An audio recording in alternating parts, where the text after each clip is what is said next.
কমলিনী এখন থেকে আমার বিয়ে করাবো, এই নিন তার প্রমাণ। এদিকে কাকামনির হাতে কাগজ তুলে দিল নতুন, আর কাগজের মধ্যে এই সব কিছু দেখে অবাক হয়ে গেল সকলেই। এমনটাই দেখতে পারবেন আজকের ধামাকাদার পর্বে। বিস্তারিত জানতে চ্যানেলটিকে সাবস্ক্রাইব করে দেখতে থাকুন। নতুনকে সকলে অপমান করে কথা বলতে শুরু করে। নতুন তখন বলে, আরে মিঠিমা, তুই আমার উপর এভাবে রেগে যাচ্ছিস কেন? সব কিছু আমি তোর মায়ের কথা ভেবেই করছি, কেননা তোর মা কিন্তু এখন অসুস্থ।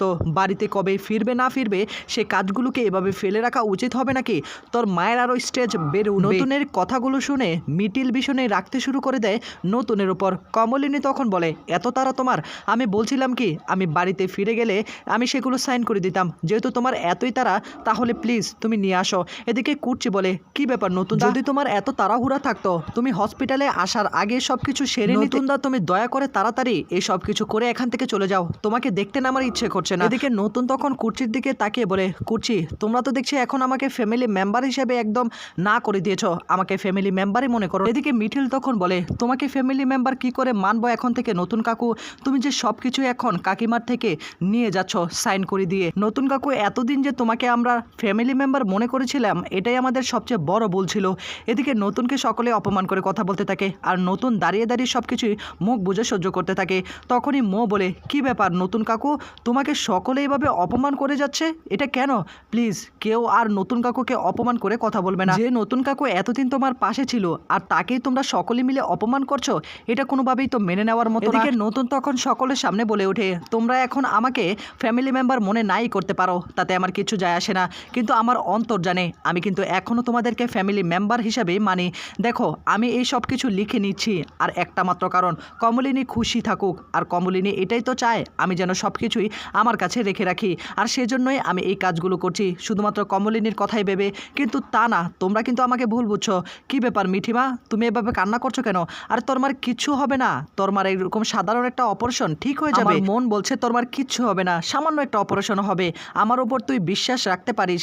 এদিকে তখনই আবার মিঠি বলে ওঠে, আমি আমার মায়ের জন্য কষ্ট পাচ্ছি না, আমি কষ্ট পাচ্ছি তোমার জন্য। তুমি কতটা বদলে গেলে জানো তো, তোমার এই কথাগুলোর জন্য আমার চোখ দিয়ে জল পড়ে। এদিকে তখনই কমলিনী বলে, আহা মিঠিমা, এভাবে কি কথা বলে নাকি? নতুন কাকুর সঙ্গে এভাবে কথা বলতে নেই। এদিকে মিঠি বলে, আমি আর কীভাবে কথা বলবো? যা বলার আমি তাই বলছি, যা সত্যি কথা আমি তাই বলছি। এই কথাগুলো আমার বলার দরকার ছিল মা, আমি তোমাকে নিয়ে আসলে চিন্তা করছি না। এদিকে তখনই কমলিনী বলে, আসলে নতুন ঠাকুরবো, তোমাকে একটা কথা বলছিলাম আর কি। আমি চেয়েছিলাম আমি এখান থেকে চলে যাওয়ার পর তুমি বাড়িতে এসে সব কিছু সাইন করে নাও। যেহেতু তোমার এতই তাড়াহুড়া, আমি চাচ্ছি তুমি এক্ষুনি ফোন করো, তোমার লয়ারকে বলো এক্ষুনি আসতে, আমি এখানে সইটা করে দেব। আর তুমি একদম চিন্তা করো না যে আমি সব কিছু তোমার আত্মসাৎ করে নেওয়ার জন্য এই কথাগুলো বলছি। ঠিক সেই মুহূর্তে লয়ারও সেখানে চলে আসে। তখনই নতুন বলে, আরে চলে এসেছিস, আয় আয়। সকলে একটু সাইড হয়ে দাঁড়াবি। তখন বলে, হ্যাঁ অবশ্যই নতুন দা, তুমি তো এটার আশায় বসেছিলে তাই না? আমরা সরে যাচ্ছি, তুমি তোমার কাজটা সেরে নাও।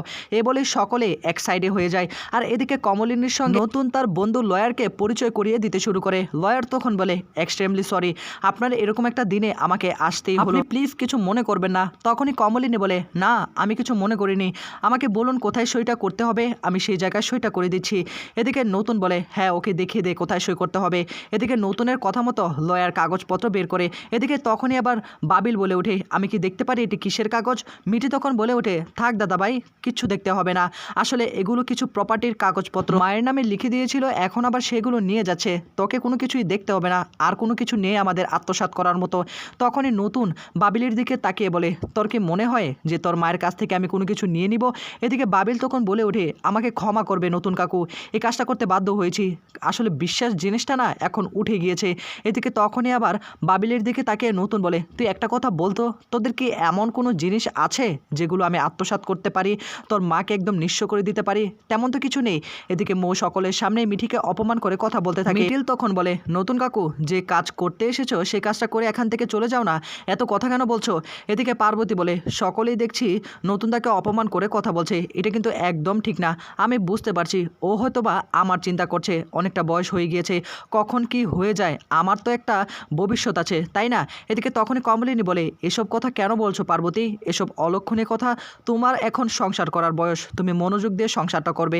পার্বতী বলে, না কমলিনীদি, যেটা ভাগ্যে লেখা আছে সেটাই তো হবে, তবু একটা ভবিষ্যৎ বানিয়ে আছে না, পরবর্তীতে তোমার কাছ থেকে তো আমি এইসব কিছু সই করিয়ে নিতে পারবো না, আমার একটা লজ্জা শরম আছে না? এদিকে কমলিনী বলে, কোনো কিছুই করতে হবে না, এখন তো সব কিছু সই করে দিচ্ছি, বাকিটা তোমার নামেই হয়ে যাবে, আমি কখনো এগুলো চোখেও দেখিনি, বা নতুন ঠাকুরপো যে এগুলো লিখে দিয়েছে কখন আমি সেগুলো দেখিনি। তাই কি লিখে দিয়েছে না লিখে দিয়েছে। নতুন তখন তার বন্ধুকে বলে, কিরে কাজবাজ কি হয়েছে নাকি, বলে দে না কী কী করতে হবে। এদিকে তার বন্ধু এক এক জায়গায় দেখাতে শুরু করে, অর্থাৎ কমলিনী কোথায় সাইন করবে সেটা দেখানো শুরু করে। মিঠির দিকে তাকিয়ে বলে, তোরা তো একদম গরিব হয়ে গেলি রে, পিসির জন্য খুব খারাপ লাগছে। জানিস তো পিসিমণি তো আমাকে অনেক দামি দামি গিফট দিত, এখন তো আর সেই গিফট দিতে পারবে না। তোদের জন্য না আসলে খুব খারাপ লাগছে। আমি তো জানতাম না যে আসলে নতুন কাকু তোদের গিফটগুলো দিত, সেগুলো জানলে হয়তো এগুলো নিতাম না। এদিকে মিঠি বলে, তোকে না আমাদেরকে নিয়ে চিন্তা করতে হবে না, আর আমার মাকে অপমান করে কথা বলতে তোকে কে বলেছে, তোকে এখানে আসতে কে বলেছে, তুই এখান থেকে চলে যা, তোর এখানে থাকার কোনো দরকারই নেই। অপারেশন শেষ হলে তুই বরং একবার দেখে যাস। এদিকে তখনই মো বলে, আমি খারাপ কি বললাম, আমি তো ভালো কথাই বললাম। তখনই আবার বাবিল বলে ওঠে, বলছিলাম কি মো, তুই জানা তুই না কি একটা কাজে বের হবি, সে কাজ করতে চলে যা। আর তখনই মো বলে, কি করে যাই, সকলে এখানে দাঁড়িয়ে রয়েছে। তখন এবার মিঠিল বলে ওঠে, সকলে যেহেতু দাঁড়িয়ে রয়েছে তাদের মতোই থাকার চেষ্টা করো না, এত অহেতুক কথা কেন বলছো, তুমি দাঁড়িয়ে দাঁড়িয়ে অপমান করছো। এতদিন তোমার পিসিমণির হাত দামি দামি গিফট দিত, সেটি আবার তোমার নতুন কাকুর টাকায়, যেহেতু সব কিছু তুমি জানোই, সেগুলো ফেরত দিতে পারলে না, সেগুলো কেন নিজের কাছে রেখে রেখেছো। এদিকে তখনই আবার নতুন দাঁড়িয়ে থাকে, আর তখনই মিঠিলকে বলে, আমি মিঠিল তোমার সঙ্গে কিছু কথা বলতে চেয়েছিলাম, তুমি আমার কোনো কথাই শুনতে চাইলে না, ওকে এখন অ্যাডমিট করার দরকার, এত কথা বলার এখন সময় নেই।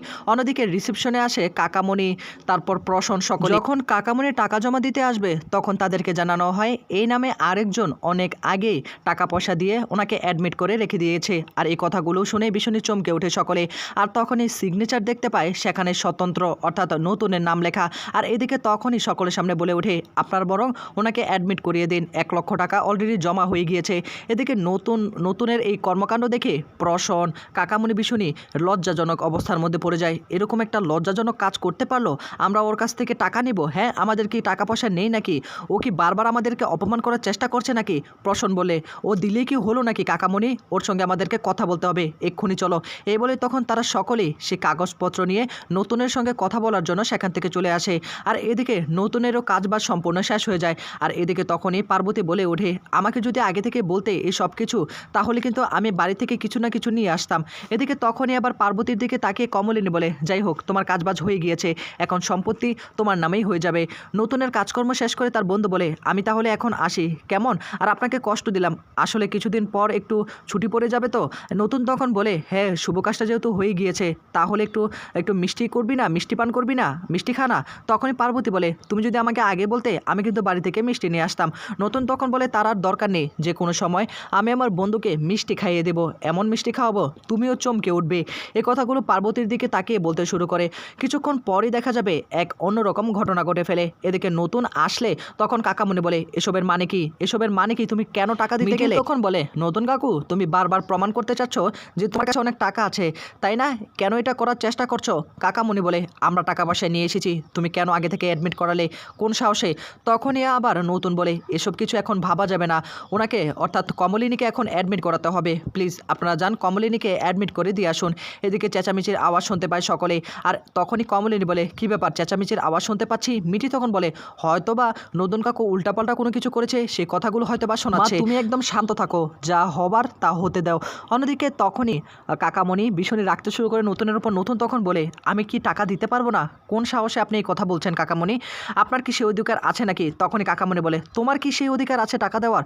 তখনই আবার নতুন বলে, হ্যাঁ অবশ্যই সেই অধিকার আমার আছে, কিন্তু খুব তাড়াতাড়ি আপনারা সেই অধিকারের ফলও দেখতে পারবেন, কিন্তু আমার মনে হয় এখন কোনো কিছু না করে কমলিনীকে অ্যাডমিট করানো দরকার। তখনই কমলিনীর বাবা বলে ওঠে, আমরা কি এতটাই ভিখারি হয়ে গেছি নাকি, আমাদের একটা আত্মসম্মানবোধ রয়েছে, আমাদের কাছে টাকা পয়সা রয়েছে। এদিকে এই কথাগুলো শুনতে পাই মিঠি। মিঠি তখন বলে, আসলেই তো মা, নতুন কাকু কেন তোমাকে টাকা দিতে যাবে, মহৎ হতে কেন চাচ্ছে, সব কিছু লিখে নিয়ে আবার তোমাকে টাকা দিয়ে অ্যাডমিট করাচ্ছে, এসব কিছু আমি মেনে নিতে পারছি না। কমলিনী উঠে দাঁড়ায় এবং বলে, আমি যাচ্ছি। তখনই পার্বতী বলে, বলছিলাম কি কমলিনী দি, এটা মেনে নাও না, যেহেতু টাকাটা দিয়ে দিয়েছে, তুমি না হয় পরবর্তীতে পরিশোধ করিয়ে দিও যদি তোমার কাছে থাকে, এখন তো আমি সেখানে যেতে পারছি না, আমার উপর তো রেগে যাবে, এত না হট্টগোল আমার একদম ভালো লাগছে না, জানো তো যা হবার হবার তা হতে দাও। তখন পার্বতীকে বলে, পার্বতী আন্টি তোমাকে না এত কিছু ভাবতে হবে না আমার মাকে নিয়ে। অন্যদিকে কুর্চি তখন নতুনকে বলে, আচ্ছা নতুন দা তুমি কি আসলে এরকম হয়ে গেলে? তুমি আবারও প্রমাণ করতে চাইলে তোমার কাছে অনেক টাকা, হ্যাঁ তোমার কাছে টাকা আছে, তাই বলে তুমি এইভাবে অপব্যবহার কেন করছো, আমাদেরকে অসম্মান কেন করছো? তখনই নতুন বলে, তোমাদেরকে অসম্মান কোথায় আমি করলাম? আমি শুধুমাত্র ভালোর জন্যই এই কাজটা করেছি। আমি চাই কমলিনী সুস্থ হয়ে উঠুক। কাকামণি তখন বলে, তোমার মুখে ওই কমলিনীর নামটা আমি শুনতে চাই না। তখনই আবার নতুন বলে, কেন কাকামণি আপনি শুনতে চান না কেন? সে অধিকার কিন্তু আমার আছে।